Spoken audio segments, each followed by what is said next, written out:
Welcome to the Idiot News Network Weekly Recap. My name is Nick Fuse, and this week we saw a number of wild stories coming from the conflict between the US and Iran. Here at INN we cut through the humanitarianism and diplomacy to give you what really matters, oil and getting rid of freaking California. So let's start with our first story from this week. In other news, Iran says they are very close to accomplishing their goals in the war against the US and Israel. Iranian state media recently boasted, "We are very close to successfully pissing off every country in the region. It's been a long road, and we had some concerns about some countries staying neutral, but things are looking good." Iran has reportedly begun setting their sights on loftier goals, pissing off the Nordic countries. Iran's new supreme leader has allegedly already signed an order renaming Iceland, Norway Jr. When asked for comment on conflict spilling into Europe, a NATO spokesperson said, "If tensions do rise, we can be rest assured that Germany will in fact invade Poland." Today's top story, oil prices continue to linger high as the conflict in the Middle East continues. Amid the turmoil, an opportunity has emerged for one European country, Spain, the world's largest exporter of olive oil. Spain has seen a massive increase in demand for their olive oil products amid a global oil crunch. When asked whether they are concerned that people are misunderstanding the types of oil and may use it in dangerous ways such as for fuel, a Spanish official responded, "Yeah, probably, but it's going to be really funny, so who cares?" The United States has already sanctioned several Spanish olive oil factories in the name of national security. An end to the war is in sight.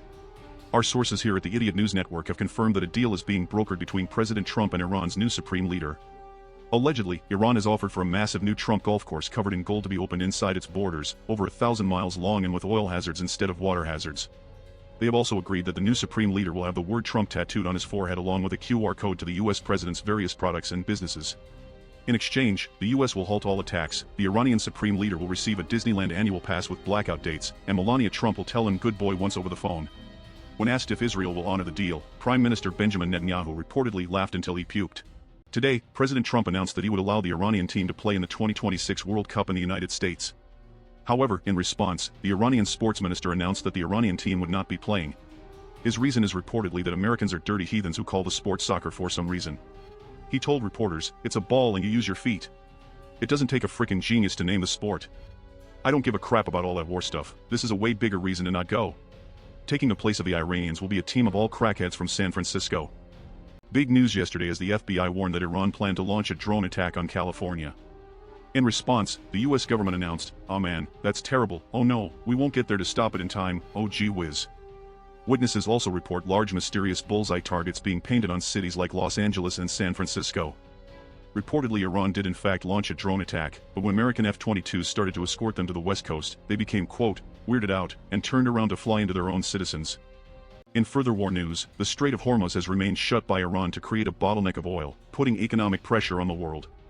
This has reportedly created an alarming situation for the American government, with one INN correspondent saying, wait, we have to end a war to get the oil this time?